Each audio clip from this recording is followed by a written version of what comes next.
Pernah bingung kenapa harga bahan pokok tiba-tiba naik menjelang hari raya? Atau kenapa Bank Indonesia sering menaikkan suku bunga untuk menjaga nilai rupiah?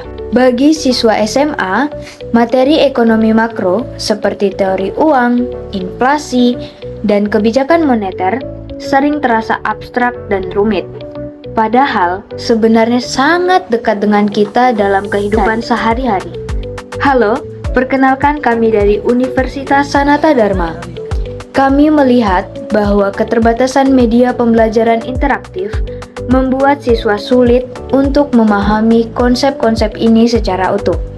Karena itu, kami mengembangkan sebuah e-modul interaktif berbasis Canva dengan pendekatan problem-based learning sebagai inovasi bahan ajar ekonomi makro yang lebih visual, kontekstual, dan menyenangkan untuk dipelajari. Lewat video ini, kami akan menunjukkan bagaimana pendekatan, strategi, metode, hingga evaluasi pembelajaran yang kami rancang bekerja secara nyata dalam e-modul ini. Pendekatan utama yang kami gunakan adalah problem-based learning. Setiap topik dibuka dengan skenario permasalahan ekonomi nyata, seperti kenaikan harga bahan baku akibat inflasi, dan dilema Bank Indonesia dalam menjaga stabilitas nilai rupiah. Dari sini, siswa tidak hanya menerima informasi, tetapi juga aktif terlibat untuk berdiskusi, menyelidiki, dan merumuskan solusi. Pendekatan ini dipilih karena materi uang dan kebijakan moneter sangat dekat dengan fenomena nyata yang dapat diamati dalam kehidupan sehari-hari.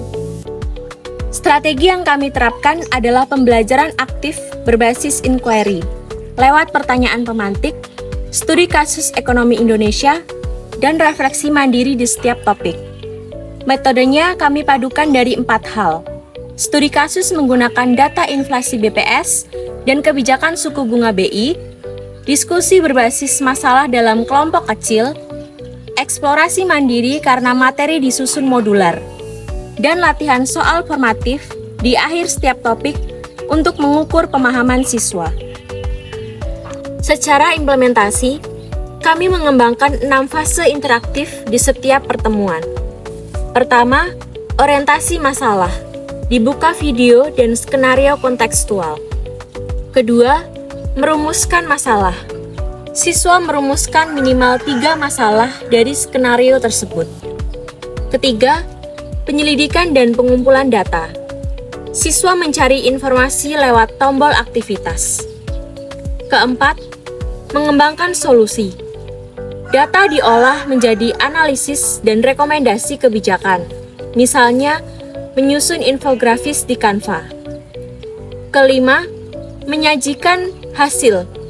Siswa presentasi atau mengunggah hasil ke LMS.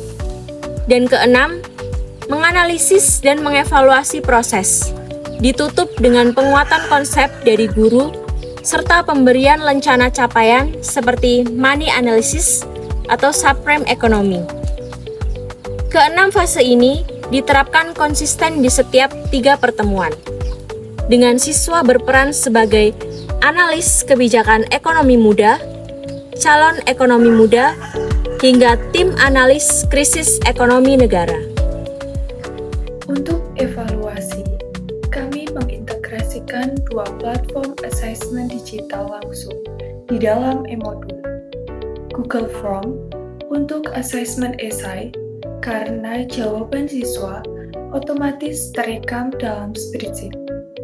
Dan Woodwall untuk asesmen sumatif akhir modul terdiri dari 10 soal pilihan ganda dan 5 soal esai. Keduanya bisa diakses langsung dari tautan di halaman Canva, tanpa perlu berpindah aplikasi, sehingga evaluasi jadi lebih cepat, hemat kertas, dan hasilnya bisa langsung dipantau baik oleh siswa maupun guru.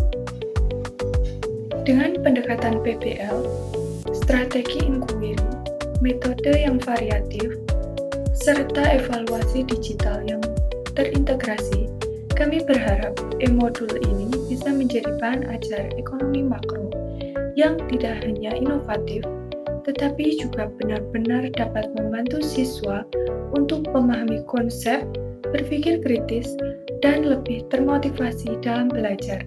Terima kasih.